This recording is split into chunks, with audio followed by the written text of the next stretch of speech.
Et si le poids que tu portes ne t'appartenait pas? Et si ton cœur avait retenu la douleur des autres sans que tu t'en rendes compte? Reste avec moi, car nous allons dévoiler le pouvoir caché et le danger d'être une empathe, et cela pourrait bien changer la façon dont tu navigues dans ta vie. Il vient un moment dans la vie de chaque âme sensible, de chaque psyché finement accordée, où le fardeau de ressentir trop devient insupportable. Et pourtant, ce poids ne t'appartient souvent pas. Toi, qui es entré dans une pièce et as ressenti un chagrin que les mots ne pouvaient nommer, qui a ramené chez toi l'anxiété des étrangers comme si c'était ta propre croix à porter. Tu ne te fais pas des idées. Tu n'es ni faible ni maudit. Tu es quelque chose de beaucoup plus rare, une empathe. Mais je te le dis avec une grande solennité. Ton don est en grand danger d'être dévoré. Quand la lumière, dans une âme, brille trop fort, quand elle jaillit d'une flamme intérieure profonde, plutôt que d'une persona façonnée, les ombres viennent non pas seulement pour observer, mais pour consommer. L'inconscient, avec sa fin profonde de complétude, attire les opposés. En tant que porteuse de lumière, tu attires inévitablement ceux qui ont perdu la leur. Cela ne concerne pas seulement les dynamiques sociales ou la compatibilité psychologique. C'est une alchimie spirituelle du genre le plus dangereux. Les empathes sont souvent initiés non par choix, mais par survie. Ta profonde perceptivité a probablement commencé dans l'enfance, peut-être en marchant sur des œufs autour d'un parent imprévisible ou en absorbant le chaos d'un monde trop écrasant pour être affronté directement. Ton corps est devenu une chambre d'écoute, ton âme une éponge. Tu t'es adapté en te mettant en phase avec chaque nuance, chaque scintillement de la flamme émotionnelle d'un autre. Mais ce qui a commencé comme une adaptation est devenu une identité, et cette identité attire son opposé. Pour chaque empathe, il y a un narcissique attendant de compléter le circuit. Pas le narcissique de la vanité ou de l'égoïsme au sens quotidien, mais une figure archétypale, un reflet du soi fragmenté. Là où l'empathe ressent trop, le narcissique ressent trop peu. Là où l'empathe donne sans fin, le narcissique prend sans honte. L'un se baigne dans l'océan des sentiments des autres, l'autre construit une forteresse pour éviter les siens. Ils sont attirés l'un vers l'autre, non par romantisme ou destin, mais par une compensation symbolique. La loi de l'inconscient exige un équilibre, et ainsi, le porteur de lumière non guéri appelle le dévoreur d'ombre. Ce n'est pas un accident, c'est un rituel inconscient, une rejouance d'un ancien rêve où la lumière et l'obscurité tentent de se rappeler qu'elles étaient autrefois une. Mais méfie-toi, cette union n'est pas sacrée, à moins que les deux ne s'éveillent. Trop souvent, seul l'un porte le fardeau de l'éveil, toi, l'empathe. Tu peux croire que c'est ton rôle de guérir les brisés, de combler le vide chez les autres, d'aimer les détestables jusqu'à les ramener à la complétude. Cette croyance n'est pas de la compassion, c'est une possession, non par des démons ou des fantômes, mais par un archétype trop vaste pour qu'une seule âme le porte. C'est le guérisseur blessé, dont l'agonie devient à la fois chemin et prison. Le danger ne réside pas dans ta lumière, mais dans ton identification avec elle. Le narcissique se nourrit de cela non consciemment. Ils ne se voient souvent pas comme des méchants, mais inconsciemment. Ils cherchent ce qu'ils ont exilé. Tu deviens le miroir qu'ils ne peuvent briser. Ton empathie devient du carburant, leur permettant d'éviter leur propre douleur. Car en ta présence, ils ne se sentent plus vides pendant un temps. Mais comme un vampire craignant son propre reflet, ils finiront par en vouloir à ce que tu leur montres. Et toi, chère âme, tu ressentiras comme si tu mourais. Non ton corps, mais ton soi. Chaque compromis, chaque répression de ta vérité pour préserver la relation est un sacrifice lent sur l'autel du déni de quelqu'un d'autre. Tu peux rêver de noyade, de poursuite, de maison sans sortie. Ce ne sont pas de simples symboles, ce sont les cris de ton inconscient, te suppliant de t'éveiller, de voir que ce que tu appelles amour est souvent un effacement de toi-même, que ce que tu appelles loyauté est parfois un traumatisme rejoué. Mais ne désespère pas, La douleur n'est pas une punition, c'est un portail. S'éloigner d'une telle dynamique n'est pas une trahison, c'est une libération. Te libérer de cet enchevêtrement, c'est reprendre ta lumière, non comme un don à consommer, mais comme une force à intégrer. Ta lumière n'est pas destinée à sauver les autres, elle est là pour te guider. L'empathie sans limite est une autodestruction. L'amour sans discernement est une codépendance. Guérir les autres sans d'abord te guérir toi-même est un martyre spirituel, pas une transformation. Le chemin vers l'avant n'est pas de diminuer ta lumière ou d'endurcir ton cœur, c'est te connaître. Regarder non seulement dans les yeux des autres, mais dans le miroir de ta propre âme. Rencontre ton propre ombre, assume tes projections, discerne la différence entre une guidance divine et un enchevêtrement émotionnel. Seule une empathe qui reconnaît son propre narcissisme, la partie qui a besoin d'être nécessaire, qui craint l'abandon au point d'endurer n'importe quoi pour l'éviter, peut briser ce cycle. Tout comme le narcissique consomme, l'empathe inconsciente s'offre à être consommée. Ce n'est pas une sainteté, c'est un oubli de soi. Dans ce miroir sombre, demande qui bénéficie quand je fais taire ma vérité, qui est nourri quand je diminue ma connaissance. Quelle partie de moi croit que je dois souffrir pour être aimé? Ces questions sont des clés, mais tourne-les doucement. La porte qu'elles ouvrent est ancienne. Derrière elle se trouve non seulement ta liberté, mais ton pouvoir. Un pouvoir non pas de réparer les autres, mais de les voir sans te perdre. L'inconscient n'est pas mauvais, mais il est amoral. Il ne se soucie ni de ton confort ni de ta survie. Il recherche la complétude à tout prix. Quand tu parcours la vie comme un phare de lumière, sans protection, l'inconscient des autres tendra la main, non pour te saluer, mais pour t'absorber. Leurs ombres non intégrées reconnaissent en toi ce qu'ils ne peuvent trouver en eux-mêmes. Pas de l'amour, mais du carburant. Pas une connexion, mais une consommation. C'est le drame archétypal de l'empathe, naître avec le don d'un accord intérieur, mais maudite par l'illusion que les autres peuvent être sauvés par le sacrifice de soi. Quand la frontière entre martyr et sens s'estompe, ce qui était autrefois un appel devient une compulsion. Si tu te sens constamment épuisé après avoir été avec certaines personnes, ce n'est pas un défaut de ton système nerveux, c'est ton âme qui hurle. Le corps ne ment jamais, il détient la sagesse que ton esprit refuse d'admettre. Les empathes rationalisent souvent leur chemin à travers des tourbillons émotionnels, pensant « peut-être suis-je trop sensible ». Mais ce n'est pas de la sensibilité, c'est une submersion. Tu te noies dans l'inconscient de quelqu'un d'autre et tu appelles ça de l'amour. La chose la plus dangereuse qu'une empathe puisse faire est d'assumer la responsabilité de la transformation d'une autre personne. Le dévoreur archétypal ne changera pas parce que tu te surmènes. Il change quand le miroir se brise, quand l'approvisionnement est coupé, quand la performance de la relation ne rapporte plus ton attention. Il change non pas quand tu l'aimes davantage, mais quand tu pars, et même alors, seulement si son âme est prête. Cette vérité est souvent insupportable pour l'empathe, dont le script traumatique dit « Si j'aime assez, je serai enfin en sécurité ».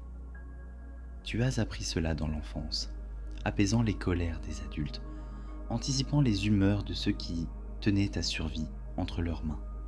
Tu t'es accordé non pas parce que c'était noble, mais parce que c'était nécessaire. Ce qui était autrefois une adaptation est devenu une addiction. À réparer, à maintenir la paix, à être le baume pour des blessures que tu n'as pas créées. Mais l'enfant est innocent et l'adulte doit s'éveiller. Le narcissique ne reflète pas seulement ton opposé. Il révèle la partie de toi qui croit que tu ne comptes pas, sauf si tu es utile. Cette croyance est ta prison. À moins de la démanteler, tu continueras d'attirer ceux qui ont faim, qui sourient à ta chaleur, tout en puisant dans ton âme, non pas parce qu'ils sont méchants, mais parce que tu l'as permis. Tu as ouvert les portes sans demander. Que protégeais-je? Qui garde la gardienne? Tu dois apprendre une nouvelle forme d'amour, pas celle qui se plie jusqu'à se briser, mais celle qui contient. Un amour qui dit ⁇ Je ne m'abandonnerai pas pour toi ⁇ C'est l'amour qui guérit, non seulement les autres, mais toi.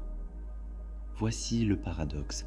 Les empathes cherchent à être aimées pour qui elles sont vraiment, mais se cachent souvent dans leur quête d'acceptation.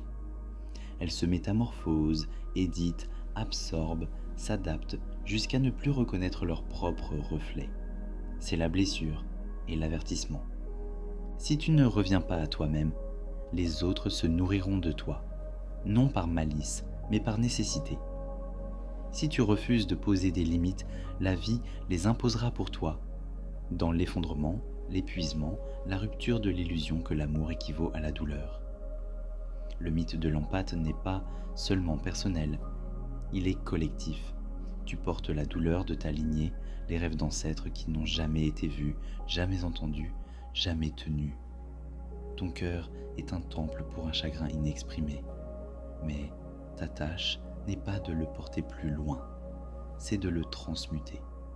Cette transmutation commence quand tu dis « plus jamais t'abandonner pour une validation, plus jamais confondre l'intensité avec l'intimité, plus jamais appeler des liens traumatiques des âmes sœurs, plus jamais sacrifier ta paix pour être le gardien de la paix de quelqu'un d'autre.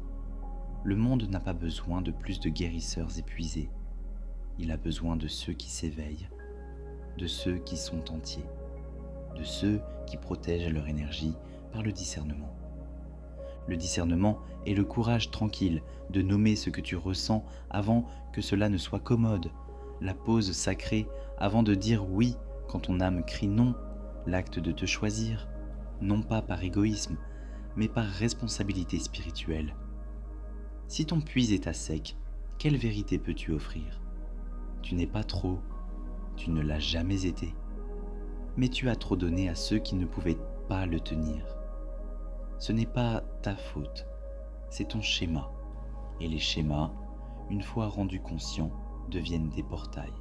C'est l'alchimie, le moment où ton empathie devient ta force, pas ta condamnation. Le danger est réel, non pas parce que les gens sont des monstres, mais parce qu'ils sont blessés, et les blessures cherchent la guérison, même si cela signifie drainer le guérisseur, surtout si le guérisseur ne connaît pas encore sa propre valeur. Mais maintenant, tu le sais, l'âme crie pour l'équilibre, et pour l'empathe, l'équilibre signifie souvent apprendre le langage des limites. Cela signifie découvrir que l'amour ne se mesure pas à la quantité que tu endures, mais à la quantité de vérité que tu peux contenir, y compris la tienne. C'est le début de l'individuation. Non pas fusionner avec les autres, mais revenir à toi. Chaque empathe doit affronter ce seuil sacré, la peur de devenir égoïste.